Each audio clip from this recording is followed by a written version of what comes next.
जलवायु परिवर्तन से संबंधित जो ऑब्जेक्टिव के बहुत सारे प्रश्न हमारे बनेंगे, वो बनेंगे कि इसके लिए जो विभिन्न प्रकार के प्रयास किए जा रहे हैं उनको लेकर के क्वेश्चन बनेंगे, ठीक है ना।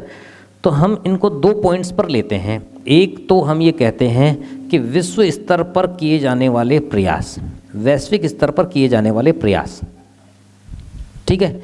एक हम लेते हैं कुछ भारतीय स्तर पर किए जाने वाले प्रयास, मतलब ये टॉपिक पूरा ओवरऑल यहाँ होता है। कहने का मतलब ये है, अब वो परीक्षा की मांग के अनुसार है कि आप किस चीज़ की तैयारी कर रहे हैं, ठीक है। अब ये जो पार्ट है आपका, ये पार्ट आपका ये एनवायरनमेंट ज्योग्राफी, बायो ज्योग्राफी से रिलेटेड है। इंडिया ज्योग्राफी वाले पार्ट में ये नहीं है, ठीक है। विषयांतर बात है, विषय से अलग बात है, लेकिन फिर भी मैं एक बार वैसे जिक्र कर लूँ कि जो भी हमारे आसपास घटनाएं घटित होती हैं या जो चर्चा में रहती हैं, बर्निंग इश्यूज होते हैं, ज्वलंत विषय होते हैं, इन पर कभी गंभीरता से विचार करते हुए जब हम पढ़ते रहते हैं और भाग्यवश मान लीजिए कि वो ही चीज़ें परीक्षा में पूछी जाती हैं, तो हम यहाँ पर ये कह रहे हैं कि भाई भारत के और विश्व के संदर्भ में जो प्रयास किए गए हैं उनकी हमको मोटा मोटी बात कर लेनी है। खासतौर पर ये एनवायरनमेंट ज्योग्राफी का पार्ट आपका सिस्टमेटिक ज्योग्राफी से संबंधित है, क्रमबद्ध भूगोल से संबंधित है, इसलिए उसको विश्व के परिदृश्य के हिसाब से मूल रूप से देखना चाहते हैं हम, ठीक है। तो देखिए, एक तो इसमें जो प्रयास है विश्व के स्तर पे जो किए जा रहे हैं प्रयास, एक तो हम इसकी बात कर लेते हैं, मोटा मोटा कुछ फैक्ट्स की बात लेते हैं, ठीक है। Inter governmental panel on climatic change, ये संयुक्त राष्ट्र संघ के तत्वाधान में, यूएनओ के तत्वाधान में भी ये काम हो रहा है। भी का मतलब यही है कि विश्व के वैज्ञानिकों के द्वारा इस प्रकार के इससे क्लाइमेटिक चेंज से संबंधित रिसर्च शोधों को आमंत्रित किया जाता है। इस प्रकार के शोध के विश्लेषण किया जाता है, एनालिसिस किया जाता है और फिर उसकी एक रिपोर्ट बना करके प्रस्तुत की जाती है, ठीक है। और ये रिपोर्ट जो है ये 1990 से प्रस्तुत की जा रही है, 1990 से। 1988 में जब आईपीसीसी का गठन हुआ, 1988 में ये गठन हुआ, तब से ये रिपोर्ट ये कुछ वर्षों के अंतराल में प्रस्तुत की जा रही है। 5वीं रिपोर्ट वर्ष 2014 में प्रस्तुत की गई। तो इन कुछ फैक्ट्स के साथ हम बात करेंगे, ठीक है ना। एक तो ये कि वैश्विक प्रयासों में इसका अध्ययन का योगदान है, ये कहना चाह रहे हैं, ठीक है। दूसरा हम बात करते हैं, ये जो आप अक्सर सुनते होंगे कॉप सम्मेलन, ठीक है। ये कॉप आयोजित किया गया, जैसे नवीनतम कॉप 26, नवीनतम जो सम्मेलन आयोजित हुआ कॉप 25 स्पेन की राजधानी मैड्रिड में हुआ, ठीक है। कॉप 26 नवंबर 2020 में आयोजित होना था, लेकिन ये पैनाडेमिक माहौल के कारण से, महामारी के माहौल के कारण से इसे स्थगित कर दिया गया और नवंबर 2021 में इसे यूनाइटेड किंगडम के ग्लासगो में आयोजित करना, जो यहाँ पहले होने वाला था वहीं पर उसको ये वहाँ पर ये अनुशंसित है या वहाँ पर इसको किया जाना सुनिश्चित किया गया है। तो अब ये हो जाएगा नवंबर में। तो ये जो फैक्ट्स हैं तो इनको लेकर के 26 तक, ये कॉप 26 हो गया ना, कॉप 26, ये जो इस प्रकार की व्यवस्था है 1995 से शुरू हुई ये जो प्रक्रिया है, 1995 से जो प्रक्रिया प्रारंभ हुई थी, जो विशुद्ध रूप से क्लाइमेटिक चेंज पर ये सम्मेलन होते हैं, ना किस पर होते हैं, जलवायु परिवर्तन पर ये सम्मेलन आयोजित किए जाते हैं, ठीक है। जलवायु परिवर्तन पर जो ये सम्मेलन होते हैं उनको कॉन्फ्रेंस ऑफ पार्टीज कहा जाता है, कॉन्फ्रेंस ऑफ पार्टीज, ठीक है। पार्टीज मतलब जो पार्टिसिपेट कर रहे राष्ट्र हैं उनका कॉन्फ्रेंस है ये, ठीक है। तो इसलिए उसके नाम को कॉप के रूप में जाना जाता है। और ये जब 1995 से शुरू हुआ, उसके बाद पहला हो गया, फिर दूसरा हो गया, फिर तीसरा हुआ, उसके बाद भी हुए, ठीक है। ऐसा नहीं है कि सब तीसरे फिर कैसे रुक गए, अब रुकना पड़ेगा यहाँ, क्योंकि 1997 का जो कॉप 3 था, कुसुम कौन सा कॉप 3, कौन सा वर्ष, कौन सा, हाँ 1997 का, उसमें जापान के प्रमुख नगर क्योटो में ये सम्मेलन हुआ, ठीक है। क्योटो में जब सम्मेलन हुआ तो वहाँ पर न कुछ उन्होंने इस प्रकार के वहाँ प्रस्ताव पारित किए, कुछ ऐसा रेगुलेशन बनाया, और जो रेगुलेशन बनाया कुछ उन्होंने इंटरनेशनल ट्रीटी टाइप में कुछ बनाया, ठीक है, ये एनवायरमेंट से संबंधित कुछ लॉ या नियम कानून माने जाते हैं। वहां पर 6 गैसों को ग्रीन हाउस के लिए उत्तरदायी माना। 1997 ये कहलाता है 1997 का क्योटो प्रोटोकॉल।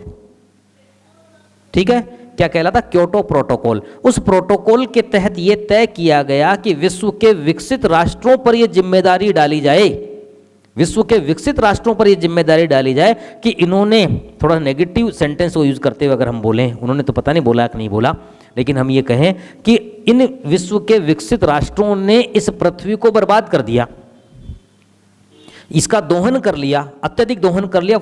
एग्जाम्पल रटना नहीं है, याद नहीं करना है इस फैक्ट को, ये एग्जैक्ट करेक्ट नहीं है, लेकिन एक अनुपात के तौर पे समझने के लिए मैं बता रहा हूं कि भारत जैसे देशों में प्रति व्यक्ति प्रति वर्ष जहां पर लगभग 0.5 किलोग्राम कार्बन का उत्सर्जन होता है। एग्जैक्ट नहीं है ये अनुपात, फिर भी बता रहा हूं मैं, लगभग।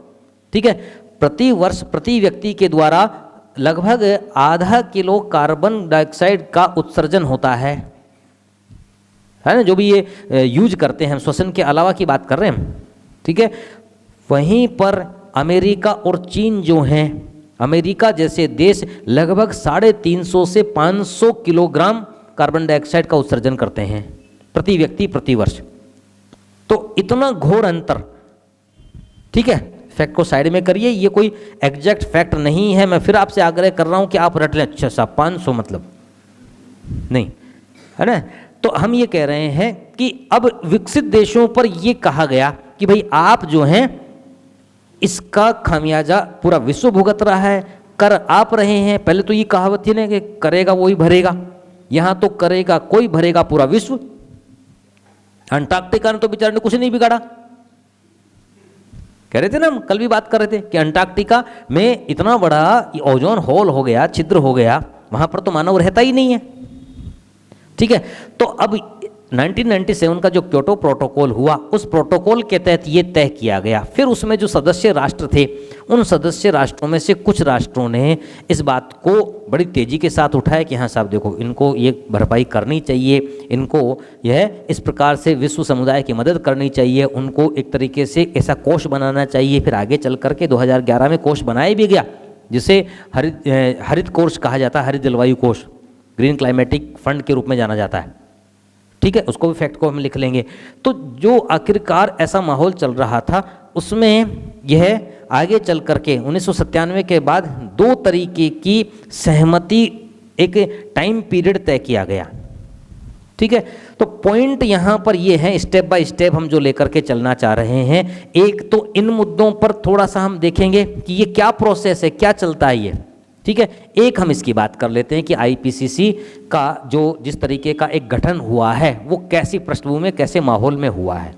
ठीक है, देखिए हम ये कह रहे हैं, यहाँ से अपनी बात शुरू करते हैं कि 1971 में 1971 में एक कनाडा के विद्वान थे, बिजनेसमैन थे वैसे तो हालांकि, लेकिन वो डिप्लोमेट भी थे, राजनीतिज्ञ भी थे। ठीक, अच्छा खासा इनका दखल था। ठीक है, अच्छे प्रभावशाली व्यक्तित्व के थे। इनका नाम था मॉरिस स्ट्रॉन्ग। ये जो व्यक्ति थे, इन्होंने क्या किया, इन्होंने सबसे पहले 1971 में एक पेपर प्रेजेंट किया, एक उन्होंने शोध पत्र प्रस्तुत किया। ठीक है, शोध पत्र था ओनली वन अर्थ, शोध पेपर था। ठीक है, only one earth, it's maintenance and care on small planet. ठीक है, अभी लिख लेंगे हम नाम। ये इन्होंने पेपर प्रेजेंट किया। इसका मतलब क्या था? इसका मतलब ये था कि वो ये कह रहे थे कि संपूर्ण पृथ्वी एक है, संपूर्ण पृथ्वी एक है और इसकी मेंटेनेंस और उसकी केयर आपको कलेक्टिव वे में करनी चाहिए। इस पर कुछ यह इन्होंने जो अपने हिसाब से देखा था उसको उन्होंने लिखा। ठीक है, और इसको लेकर प्रश्न बनेगा ये वाला। अब इसको लेकर के इन्होंने जो अपना डिटेल 2-3 वर्षों तक इन्होंने अपना प्रोजेक्ट चलाया, और विश्व के कई महत्वपूर्ण देशों में और इसको लेकर के उन्होंने अपने, क्योंकि कनाडा विकसित देशों की श्रेणी में है और फिर खुद भी राजनीतिज्ञ हैं, तो अच्छा खासा इनका माहौल बना हुआ था। उसी माहौल में 1972 में 1972 में स्वीडन सरकार ने, क्योंकि इस समय तक ऐसा माहौल बन चुका था कि विश्व में ऐसी कई तरीके की समस्याएं 1960 के दशक के पश्चात से देखने को मिल रही थी। इकोनॉमिक डेवलपमेंट को एग्जैक्टली ह्यूमन डेवलपमेंट से अलग करके माना जाने लगा था। 1960 के दशक तक आते आते जो मानव का विकास था, पहले तक तो ये माना जाता था कि आप पर्याप्त आर्थिक विकास कर लीजिए, वही वास्तविक विकास है। इसका मतलब पर कैपिटा इनकम जैसे इंक्रीज होगी, प्रति व्यक्ति आय जैसे ही वृद्धि होगी, उस देश की राष्ट्रीय आय बढ़ेगी, नेशनल इनकम बढ़ेगी। नेशनल इनकम बढ़ने का मतलब इस प्रकार से वह राष्ट्र वास्तविक रूप में समग्र विकसित रहेगा। लेकिन 1960 के दशक के पश्चात ऐसा देखने को मिला कि विश्व के ऐसे कई देश थे जिन्होंने अपनी राष्ट्रीय आय तो बढ़ा ली, अपनी प्रति व्यक्ति आय तो बढ़ा ली, लेकिन वास्तविक रूप में उनका समग्र विकास, समाज के सभी वर्गों का विकास नहीं हो रहा था, विशेषकर पश्चिमी एशिया के देश। ठीक है, तो जो पेट्रोलियम जैसे यह महत्वपूर्ण बहुमूल्य ऊर्जा संसाधनों के बल पर उन्होंने इस प्रकार से अपने आप को विकसित देशों से भी अधिक राष्ट्रीय आय या उससे भी अधिक प्रति व्यक्ति आय के स्तर पर अपने आप को लेके चले गए थे। तो अब ये बात समझ में आने लगी कि नहीं, इकोनॉमिक डेवलपमेंट जो है वो वास्तविक प्रकार का विकास नहीं है। इसका मतलब समग्र विकास में जहाँ मानव विकास के साथ साथ आपको पर्यावरण से संबंधित तथ्यों पर भी ध्यान देना पड़ेगा। इस प्रकार के रिसर्चेस सामने आ चुके थे, इस प्रकार के शोध सामने आ रहे थे। इन शोधों के तहत, इन रिसर्चेज के तहत अब यह है इस प्रकार से स्वीडन सरकार, विकसित देशों की इन सरकारों में से कुछ सरकारें यह इस प्रकार से ऐसे माहौल में चिंतित थी। तो इन्होंने, स्वीडन सरकार ने 1972 में संयुक्त राष्ट्र संघ के तत्कालिक जनरल सेक्रेटरी, महासचिव यू थॉट को उन्होंने यह इस प्रकार आमंत्रित किया कि भैया एक काम करो, आपके बस की बात है कि नहीं है पता नहीं, आप यहाँ आ जाओ। ठीक है, यहाँ पर आप अन्य देशों को बुला लीजिए और एक मीटिंग करिए। और इस प्रकार से 1972 का वह स्वीडन का महान सम्मेलन आयोजित किया गया, जो कि विशुद्ध रूप से जलवायु परिवर्तन को ध्यान में रख करके था। उससे पहले भी कुछ सम्मेलन हो रहे थे, लेकिन ये 1972 का सम्मेलन तो केवल इस प्रकार से जो माहौल बन रहा था कि पूरी पृथ्वी पर सम्मिलित संयुक्त प्रकार के प्रयास किए जाने चाहिए, क्योंकि जलवायु परिवर्तन का नकारात्मक प्रभाव संपूर्ण विश्व पर, संपूर्ण ग्लोब पर पड़ रहा है। तो इसके लिए आपको यह कलेक्टिव एफर्ट करने पड़ेंगे और ये संयुक्त प्रकार के जो प्रयास हैं, और उसके तहत आखिरकार यू थॉट ने यह सम्मेलन आयोजित कर लिया और स्वीडन की राजधानी स्टॉकहोम में ये सम्मेलन बुला लिया गया। तो ये जो इस प्रकार का स्टॉकहोम सम्मेलन जो कहलाता है, ठीक है, यहीं पर इसी के माहौल में एक ऐसा महत्वपूर्ण प्रकार का कार्यक्रम प्रारंभ हुआ, एक ऐसा महत्वपूर्ण कार्यक्रम प्रारंभ हुआ जिस कार्यक्रम को हम आगे चल करके यह यूनाइटेड नेशंस का क्लाइमेटिक चेंज को लेकर के एक महत्वपूर्ण प्रोग्राम कह देते हैं। यानी अलग से अब संयुक्त राष्ट्र संघ इस पर पूरी तरीके से कटिबद्ध हो गया, पूरी तरीके से कटिबद्ध हो गया कि हाँ, इस प्रकार का अब हमें पूरे विश्व के स्तर पर काम करना है। ठीक है ना। और ऐसी स्थिति में अब 1988 में आते आते इसी माहौल में, 1988 में इसी माहौल में यह WMO, वर्ल्ड मेट्रोलॉजिकल ऑर्गेनाइजेशन और संयुक्त राष्ट्र संघ के तत्वाधान में यह इस प्रकार का एक पैनल गठित किया गया जिसे IPCC कहा जाता है, inter government panel on climatic change. IPCC गठित कर दिया गया यहाँ पर। ठीक है। और 1988 में ये गठित होते ही इसकी 1990 में पहली मीटिंग आयोजित कर दी गई। इसकी पहली मीटिंग यहाँ पर आयोजित कर दी जाती है। ठीक है। और यहाँ से अब यह काम संभाल लेता है। इस प्रकार से विश्व के वैज्ञानिकों के द्वारा विभिन्न प्रकार के किए गए शोध पत्रों को लेकर के, विभिन्न प्रकार के ये रिसर्चेज किए जा रहे थे उनको लेकर के, और स्वयं के वैज्ञानिकों का एक बड़ा समूह, सैकड़ों वैज्ञानिकों का एक बड़ा समूह इसके अंतर्गत काम करने लगता है। और यह आज तक भी काम कर रहा है। ठीक है ना। तो ऐसी स्थिति में अब ये जो प्रोसेस जिसकी हमें बात करनी है मेनली आईपीसीसी वाली, पहली तो इसके द्वारा किस प्रकार के ये प्रयास किए गए हैं। ठीक है ना। अब उसके पश्चात जैसे ही 1992 में 1992 में एक यह पृथ्वी सम्मेलन आयोजित किया गया। ठीक है। 1992 का जो पृथ्वी सम्मेलन था 1992 का, रियो डी जेनेरो लिखा था नाम लेकर, ब्राजील के प्रमुख शहर रियो डी जेनेरो में एक सम्मेलन आयोजित किया गया। उस सम्मेलन में एक महत्वपूर्ण प्रकार का कार्यक्रम प्रारंभ किया गया।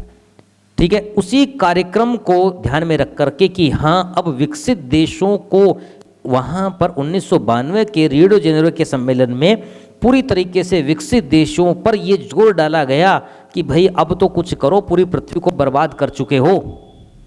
पूरी तरीके से प्रेशराइज वहाँ पर कर दिया गया, क्योंकि ब्राज़ील भी एक अपने आप में डेवलपिंग कंट्रीज, विकासशील देश, और भारत जैसे देश और विश्व के सारे समुदाय वाले लोग मिल करके ऐसे विकसित राष्ट्रों पर उन्होंने दबाव बनाना प्रारंभ कर दिया कि भाई अब आपको यह विश्व की मदद करनी पड़ेगी, खूब कमाई धमाई कर ली, अब आप इस प्रकार से यह फाइनेंशियली इस तरीके से व्यवस्था करके विश्व को बचाने का प्रयास कीजिए। वहाँ पर यह विकसित देशों पर जो इस तरीके का यह दबाव बनाया गया, ये दबाव आगे चल करके 1997 में क्योटो प्रोटोकॉल में 1997 क्योटो प्रोटोकॉल जब वहाँ बनाया गया, वहाँ पर एक पूरी तरीके से यह इस तरीके के जो भी नियम बना सकते थे कि भाई क्या करना है, लक्ष्य निर्धारित कर दिया गया। ठीक है। और 1997 में 1997 में जब ये क्योटो प्रोटोकॉल सामने आया, उससे पहले इस समय जब आपने कहा 1992 का, तो 2 वर्षों को आप विशेषकर ध्यान कर लेंगे। एक तो 1972 का जो वर्ष है 1972 का, उस समय तो इस प्रकार की ऐसी महत्वपूर्ण वैश्विक संस्था का गठन हो जाता है जो कि जलवायु परिवर्तन से संबंधित महत्वपूर्ण रिसर्च सामने लेकर के आ रही है, बहुत सारे शोध लेकर के सामने आ रही हैं और ये लगातार अपनी रिपोर्ट प्रस्तुत करते जा रहे हैं। ठीक है। एक 1992 का अर्थ समिट ध्यान रखेंगे आप। 1992 के अर्थ समिट में अभी यहाँ पर इन प्रोसेस में क्या क्या कार्यक्रम हो रहे हैं उनकी बात अभी हम करेंगे। 1992 का जो ये सम्मेलन था, पृथ्वी सम्मेलन, इसमें एक महत्वपूर्ण कार्यक्रम प्रारंभ किया गया और इस कार्यक्रम के तहत United Nation environmental programme, UNEP जिसको कहा जाता है, ये यूनेप के तत्वाधान में यूनाइटेड नेशंस एनवायरमेंटल प्रोग्राम के तहत अब यह पहला सम्मेलन जिसे ये 1992 में तय किया गया था, 1992 में तय किया गया था कि आपको इस प्रकार का, देखो ध्यान रखिए कि विकसित देशों को ये काम करने हैं। ठीक है ना। तो उनको लेकर के वे विकसित देशों पर इस प्रकार से दबाव बनाया जाए, तो 1992 में तय हो गया और उसके कुछ टाइम के बाद ही 1995 में पहला कॉप सम्मेलन आयोजित कर दिया गया। किस बात को ध्यान में रख करके? 1992 के ये विकसित देशों को ये लक्ष्य दिया जाना चाहिए, ये करके, और ये कॉन्फ्रेंस ऑफ पार्टीज के रूप में जिन्होंने उस सम्मेलन में हस्ताक्षर किए थे उन लोगों का एक ये पार्टीज बना करके, यानी उन लोगों को जो हस्ताक्षरित राष्ट्र थे उन लोगों का एक सम्मेलन 1995 से फिर लगातार संपादित होने लगा। पहला सम्मेलन हुआ 95 में, 96 में, 97 में आते ही क्योटो प्रोटोकॉल आ जाता है, तीसरा सम्मेलन। ठीक है ना। तो तीसरा सम्मेलन आयोजित किया गया, उसमें उस समय विश्व में माहौल बन गया था। क्या माहौल बन गया था कि भाई अब आप सही तरीके से लक्ष्य निर्धारित कर दीजिए। 6 इस प्रकार की ग्रीन हाउस गैसों का नाम दिया गया। ठीक है ना। उसमें नाइट्रस ऑक्साइड था, उसमें परफ्लोरोकार्बन था, उसमें हेक्सा सल्फर ऑक्साइड था, और उसमें CH4 था, मीथेन था, उसमें कार्बन डाइऑक्साइड था। इस प्रकार से कुल मिलाकर के 6 प्रकार की गैसों का, है ना, 6 प्रकार की गैसों को उन्होंने चिन्हित कर लिया, जिन गैसों को अभी हम लिख लेंगे उनके सबके नाम। इन गैसों को ये माना गया कि इन्हें रेगुलेट करना है, इनको विकसित देशों को नियंत्रित करना है, उनको लक्ष्य दे दिया गया। और इसको क्या कहा जाता है? इसको कहा जाता है extension of the 1992 earth summit protocol. 1992 का प्रसारित जो एक तरीके से सहमति थी या प्रोटोकॉल था, ठीक है ना, हुआ 1997 में। 1992 में अर्थ समिट में ये निर्णय लिया गया कि विकसित देशों को ये काम करना है। तो क्या काम करना है एग्जैक्टली मुकेश, कहाँ बताया गया?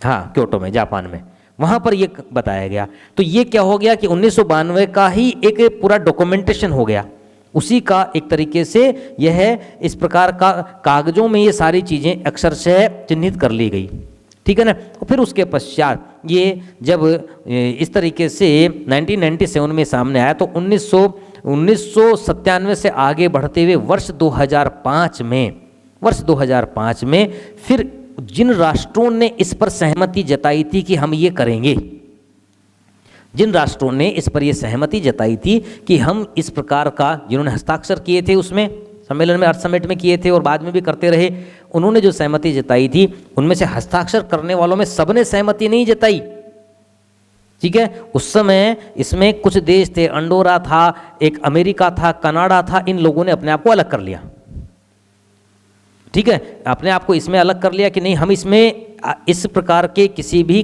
प्रक्रम में हम शामिल नहीं होंगे। उन्होंने साइन तो कर दिए थे लेकिन इस प्रोसेस को अपनाने वालों में वो नहीं थे, इस प्रोटोकॉल को, ठीक है। प्रश्न बनेगा, अच्छा प्रश्न बनेगा, 21 जनवरी 2021 को अभी वापस से अमेरिका इस बात पर एग्री हुआ है और उसने वापस से यह साइन कर लिए हैं और वह तय कर चुका है कि हाँ मुझे भी, हमें भी यह कार्बन के उस उत्सर्जन को कम करना है, ठीक है। तो इसलिए प्रश्न बनेगा कि वह जब वह हटे थे तो उनमें ये 5-6 देश थे, ये हट गए थे उस दौरान। तो उस दौरान जब फिर ये 1997 में, फिर 2005 में जिन्होंने साइन किए थे उन लोगों की एक अलग प्रकार की मीटिंग आयोजित की जाने की अनुशंसा की गई, ठीक है। 2005 से अब देखिए ये वर्षों को लेकर के आप थोड़ा सा ध्यान करके रखना, अभी हम सारी बातें लिख भी लेंगे। तो 2005 से अब जो मीटिंग आयोजित होने लगी वो कॉप के तहत ही हो रही थी। पहली बात तो ये तो हो ही रहा था, लेकिन इसके साथ साथ अब एक और मीटिंग आयोजित होने लगी, ये conference of meeting of parties कहलाती है। यानी ये उस दौरान जो सदस्य राष्ट्र वहाँ पहुँच रहे थे उनमें से जो ये पर्टिकुलर पार्टीज थी जो इस बात पे सहमत थे, उनकी एक और उसी दिन वहाँ पर मीटिंग आयोजित करने का निर्णय और लिया गया। तो कॉप भी आयोजित होता है 2005 से और वहीं पर उस समय CMP भी आयोजित होता है, ठीक है ना। तो ये जो इस प्रकार की conference of meeting of parties के रूप में जो मीटिंग ऑफ पार्टीज हो रही है उसकी अलग से कॉन्फ्रेंस भी उसी कॉप सम्मेलन के साथ ही आयोजित की जाती है। तो ये दो चीजें पैरेलल चल रही हैं। कहाँ पर? जलवायु परिवर्तन से संबंधित अध्ययनों में दो महत्वपूर्ण अंतर्राष्ट्रीय संगठन हैं जो अपना कार्य कर रहे हैं और दोनों में किसका योगदान? संयुक्त राष्ट्र संघ का।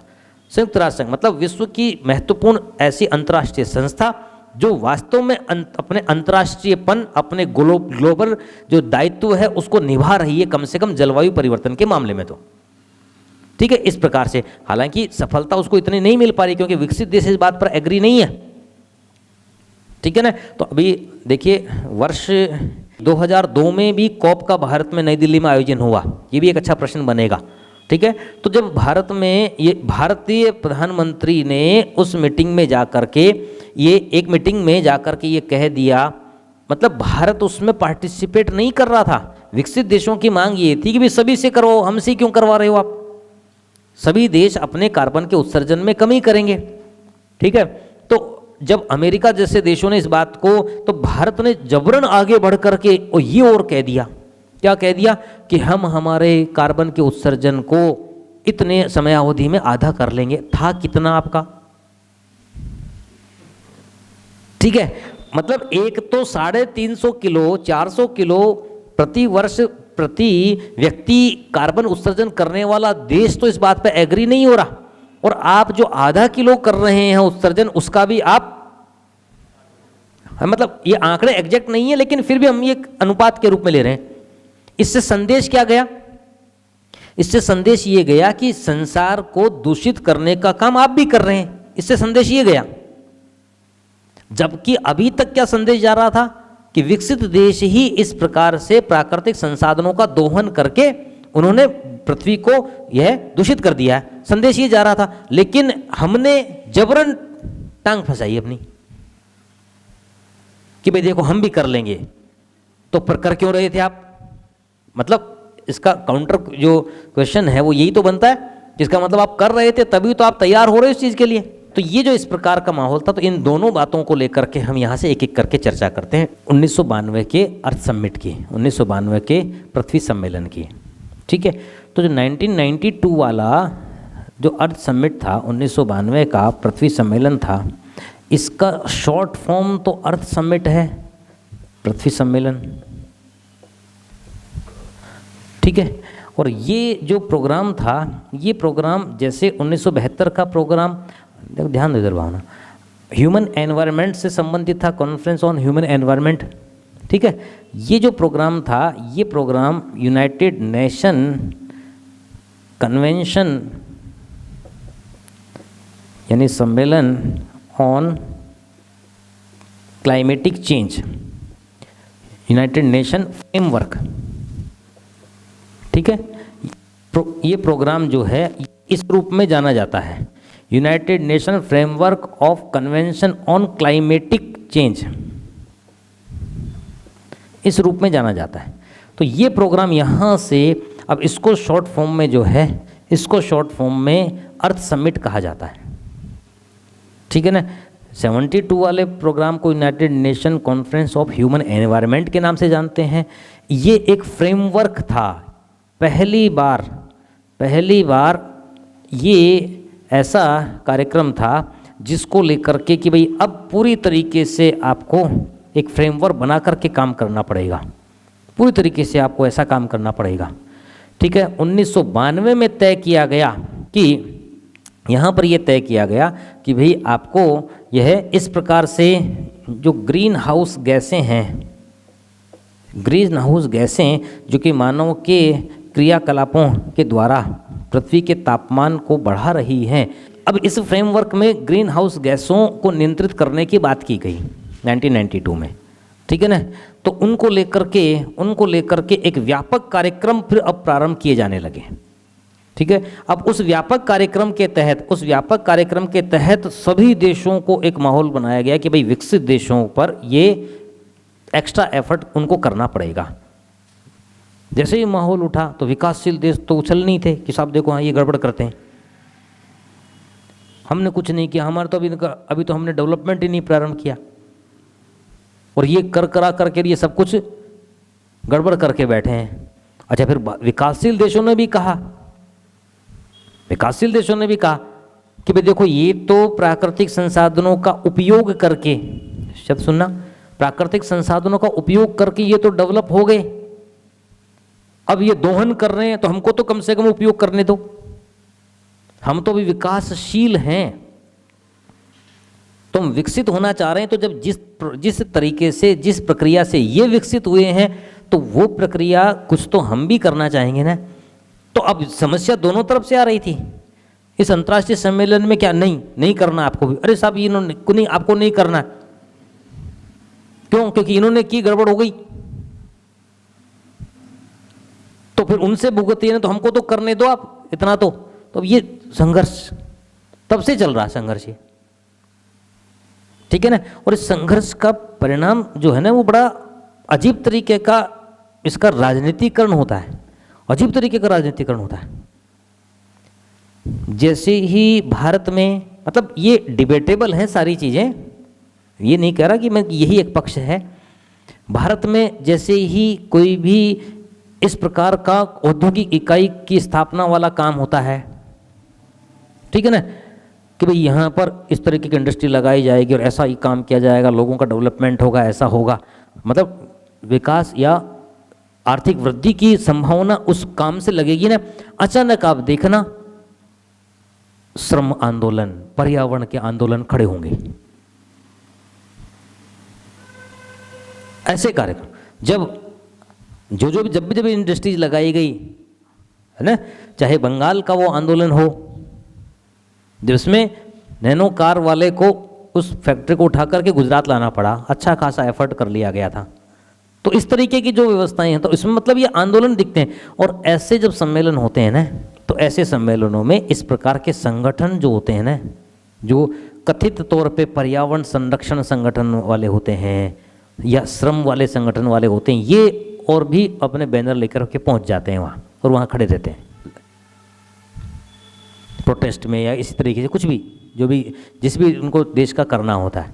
अब देखिए, ध्यान दीजिए ना, 1992 में ये सम्मेलन हुआ, इसे अर्थ समिट कहा जाता है। और ये अर्थ समिट में, इस अर्थ समिट में United nation framework convention on climatic change का गठन किया गया कि इसके तहत अब पूरा एक निश्चित कार्य योजना के तहत जलवायु परिवर्तन से संबंधित, पर्यावरण से संबंधित जो काम होंगे वो कलेक्टिव वे में किए जाएंगे न।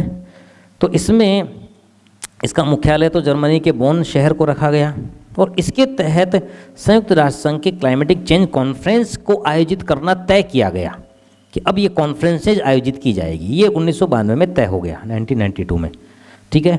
और इसमें ये कहा गया, इस 1992 के इसमें जो यहाँ पर एक प्रस्ताव रखे गए कि विकसित देशों के साथ इस प्रकार से ये करना है, विकसित देशों पर जिम्मेदारी डालना तय हुआ, ठीक है। ये एक सामान्य बात करें, बहुत सारे और भी इसमें इस तरीके के ये एजेंडा थे इसके।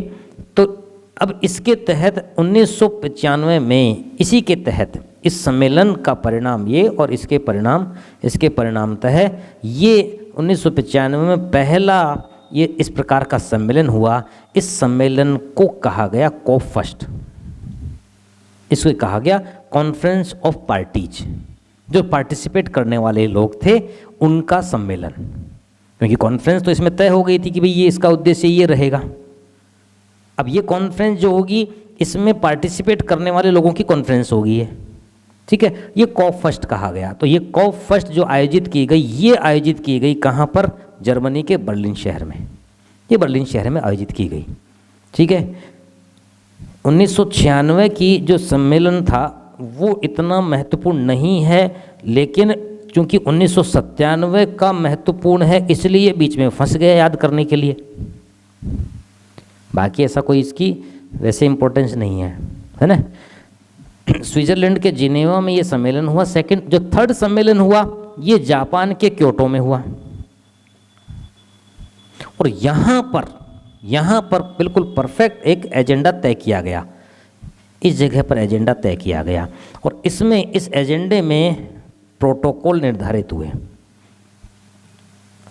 ठीक है। इसमें 6 प्रकार की ग्रीन हाउस गैसों को जो कि मानव के द्वारा प्राकृतिक रूप में भी मिलती हैं, लेकिन प्राकृतिक रूप में मिलने वाली ग्रीन हाउस गैसों में मानव के क्रियाकलापों के साथ वृद्धि हो जाती है। और उसके अलावा भी कुछ ऐसी कृत्रिम मानव निर्मित गैसें हैं जो रेफ्रिजरेटर आदि के संदर्भ में जो हमने बात की थी ना, तो इस तरीके से 6 ग्रीन हाउस गैसों की ये बात कर रहे थे, ठीक है। तो इन 6 ग्रीन हाउस गैसों को नियंत्रित करने का इस प्रोटोकॉल में प्रावधान था। और इसी में ये तय किया गया भी विकसित देशों को जो यहाँ पर प्रयास किए जा रहे थे कि वो इसके तहत उनको काम करना है ना। अब इस क्योटो प्रोटोकॉल को आगे चल करके, इस क्योटो प्रोटोकॉल को कुछ समय के बाद इसे लागू कर दिया गया। लागू करने का मतलब जिन देशों ने इस पर साइन किए थे, तो सारे देश तो तैयार थे नहीं। इसमें एक तो दक्षिणी सूडान, एक यूरोप का एक देश है अंडोरा, और एक कनाडा, और एक यूएसए। इन देशों ने इस पर काम करने से मना कर दिया और उन्होंने वो इसमें तो पार्टिसिपेट कर रहे थे, लेकिन वो इस प्रोटोकॉल को नहीं फॉलो करना चाह रहे थे, क्योंकि प्रोटोकॉल पूरी तरीके से विकसित देशों को टारगेट में रख करके, ऐसा इनका कहना है, विकसित देशों को ध्यान में रख करके ये बनाया गया था। तो इसलिए एक तो ये, फिर दूसरा प्रश्न हम यहाँ पर ये लेंगे कि अमेरिका इसमें वापस से आया, ठीक है, जिसमें आपने कहा ना कि 21 जनवरी 2021 को ये वापस से एंटर कर गया, वापस से आ गया ये ना।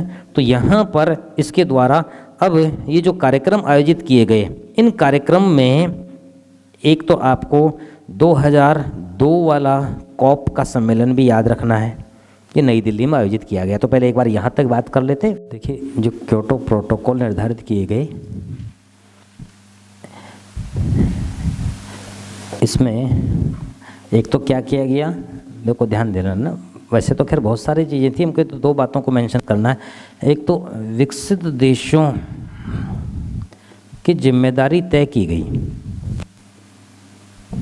ठीक है, जो 1992 में भी की गई थी, 1992 में भी की गई थी न, इसलिए इसको क्या कहा जाता है, 1992 का जो अर्थ समिट था, पृथ्वी सम्मेलन,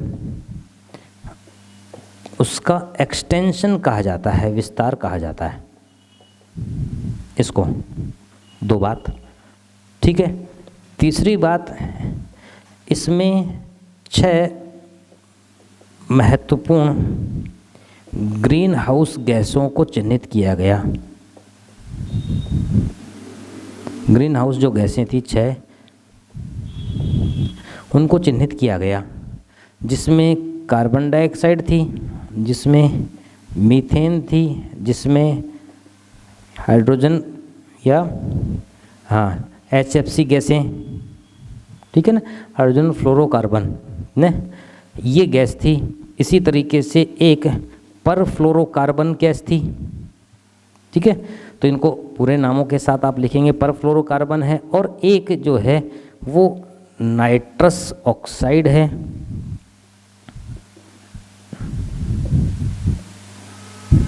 एक जो थी वो हेक्सा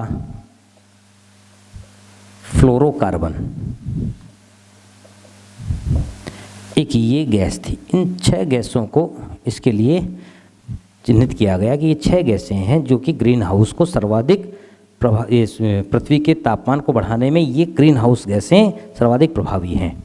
अब देखिए, इसमें एक पॉइंट और ध्यान कर लेंगे ना, इसमें 2 सहमति समय सीमा या 2 सहमति के इसमें वर्ष माने गए हैं, जिसमें हम यूँ कह रहे हैं कि 2008 से 2012 तक का इसे प्रथम सहमति के रूप में लिया जाता है कि भाई इस टाइम में इन एफर्ट्स को करना, ठीक है। एक तो ये कि भाई इस इतने समय में इन देशों को ये कहा गया कि भाई आप ये करिए। फिर इसका अगला चरण, प्रथम चरण जो था वो 2012 से 2020 का है, ठीक है। 2012 में कतर की राजधानी दोहा में सम्मेलन हुआ कोप का। 2012 में कतर की राजधानी दोहा में सम्मेलन हुआ, किसका, कोप का। और ये दोहा जो सम्मेलन है, ये सम्मेलन दोहा कन्वेंशन के रूप में जाना जाता है, और ये एक्सटेंशन ऑफ क्योटो प्रोटोकॉल है, ठीक है। ये एक्सटेंशन ऑफ क्योटो प्रोटोकॉल के रूप में माना जाता है, जो कि वर्ष 2012 में दोहा एक्सटेंशन या दोहा सम्मेलन के रूप में लिया जाता है। ये 2012 का जो दोहा, ये कहलाता है दोहा संशोधन, ठीक है। ये था COP 18 में, ठीक है। COP 18 में ये आयोजित किया गया था। और इससे पहले यहाँ पर 2005 में इसे लागू किया गया ना, क्योटो प्रोटोकॉल को। क्योटो प्रोटोकॉल को लागू किया, तो जैसे इसको लागू किया वैसे ही कुछ देश इस पर सहमत थे, कुछ देश सहमत नहीं थे, ठीक है। देखिए सुनो, कुछ देश तो सहमत थे इस बात पर और कुछ देश इस पर सहमत नहीं थे। जो देश सहमत थे न, उनको अलग से एक मीटिंग ऑफ पार्टीज के रूप में माना गया, ठीक है। और उनका अलग उसी टाइम में 2005 में ही निर्णय लिया गया कि जो इस क्योटो प्रोटोकॉल को फॉलो करने के लिए तैयार हैं ने, उनके जो साइन करने वाले जो सदस्य राष्ट्र हैं, उनसे अलग उनकी एक मीटिंग होगी, उनकी एक अलग मीटिंग होगी, ठीक है। और ये जो मीटिंग होगी, ये मीटिंग कहलाएगी CMP, conference of meeting of parties, ये कहलाएगी CMP। तो 2005 का जो COP सम्मेलन था, ये CMP फर्स्ट भी कहलाता है, इसको CMP फर्स्ट भी कहते हैं, इस समय का जो 2005 का ये जो सम्मेलन था, ठीक है। तो ये 2002 में नई दिल्ली में कॉप सम्मेलन हुआ, ये था कॉप 8।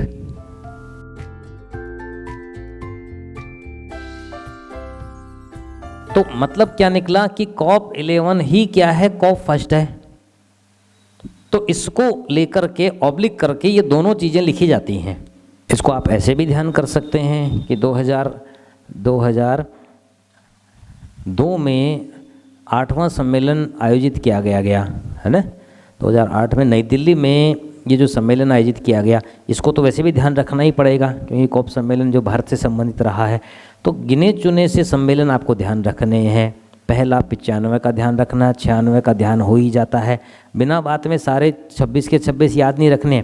25 और 26 तो इसलिए कि भाई ये रिसेंट है, इसलिए ध्यान करने हैं, ठीक है। पहला, दूसरा और तीसरा तो क्रम में आ जाते हैं, इसलिए ध्यान करने हैं। पहला तो 95 का हो ही गया बर्लिन में, 96 वाला तो बीच में आ ही गया 97 से पहले, ठीक है, जिनेवा में, और 97 में हुआ क्योटो जापान में। फिर उसके पश्चात 2005 वाला ध्यान रखना है। 2005 में क्या हुआ था ना, 2005 में क्या हुआ था, 2005 में ये क्योटो प्रोटोकॉल जो लागू किया गया था, उस सम्मेलन के बाद से उस पर अलग से फिर मीटिंग आयोजित की जाने लगी, जिसे आपने कहा है ना, इस रूप में कहा जाने लगा। लास्ट लिख लीजिए, कॉप 25 2019 में, कॉप 25 2019 में, कॉप जो 25 है ये 2019 में स्पेन की राजधानी मैड्रिड में आयोजित किया गया। स्पेन की राजधानी मैड्रिड में आयोजित किया गया। और कॉप 26 नवंबर 2020 में आयोजित होना था, 2020 में आयोजित होना था, लिखते रहिए साथ साथ, परंतु कोविड-19 महामारी के कारण इसे स्थगित कर दिया गया और अब यह नवंबर 2021 में ब्रिटेन के ग्लासगो में आयोजित किया जाएगा। ब्रिटेन के ग्लासगो में आयोजित किया जाएगा। वर्ष 2008 में भारत सरकार के द्वारा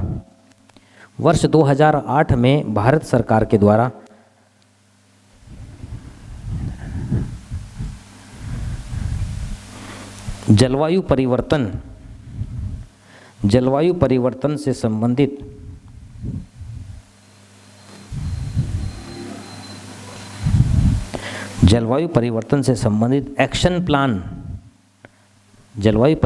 संबंधित एक्शन प्लान घोषित किया गया।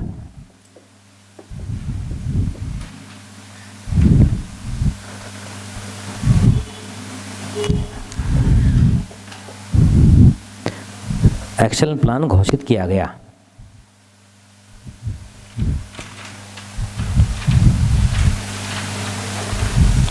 जिसे NAPCC, ठीक है ना, मतलब NAPCC 2008 नेशनल, ब्रैकेट में लिख लीजिए, national action plan of climatic change या on climatic change.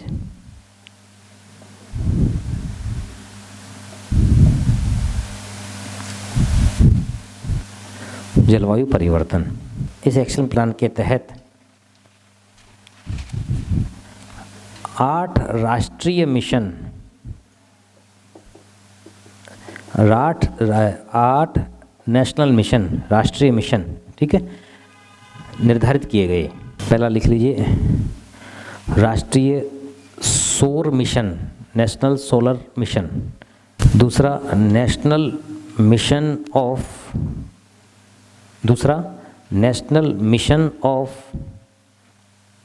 Energy efficiency, NMEE।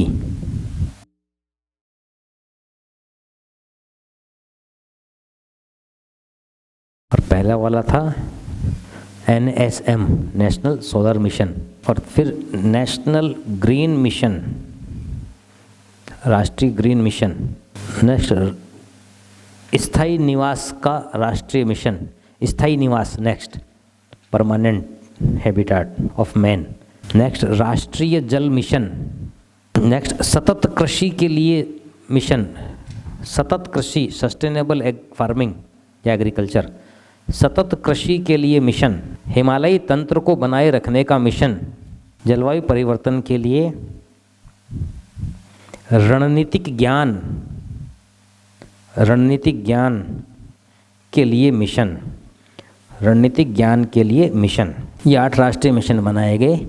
In mission, देखिए इन मिशंस के तहत आप समझ ही रहे हैं, इन मिशन के तहत आप समझ रहे हैं कि वास्तव में कितना इम्पोर्टेंट इन सारे चीज़ों को, सारी बातों को माना होगा सरकार ने, और उनके अनुसार समग्र रूप में क्लाइमेटिक चेंज को मैनेज करने के लिए ये सारे काम करने पड़ेंगे। ठीक है। एनर्जी राष्ट्रीय सोलर जो मिशन है वो इसीलिए तो है कि भाई आप कोयले का उपयोग कर रहे हैं, बहुतायत में कर रहे हैं, पेट्रोलियम का उपयोग कर रहे हैं, इससे ग्रीन हाउस गैसें रिलीज हो रही हैं। तो अब इसको मैनेज करने के लिए आप नॉन कन्वेंशनल एनर्जी रिसोर्सेज पे जाना चाहेंगे, अपरंपरागत ऊर्जा स्रोतों पे जाना चाहेंगे। तो अपरंपरागत ऊर्जा स्रोतों में सोलर एनर्जी।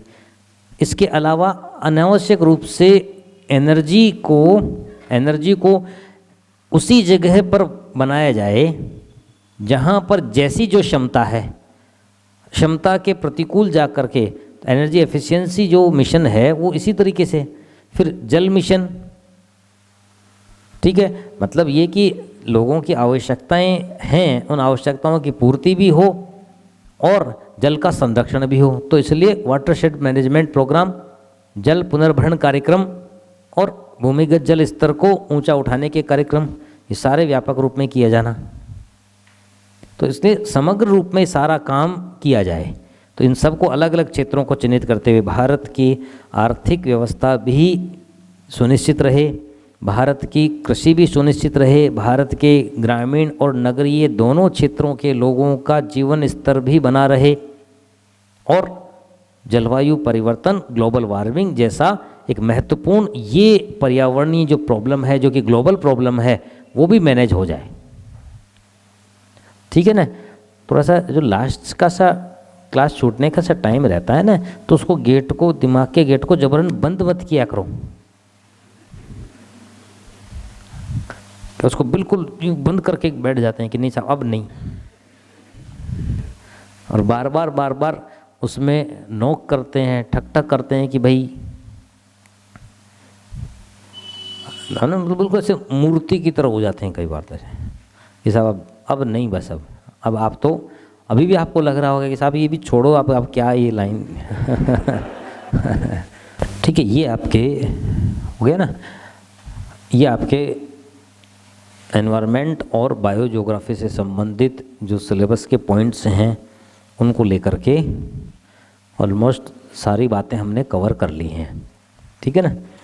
कल हम नई यूनिट के साथ डिस्कस करेंगे।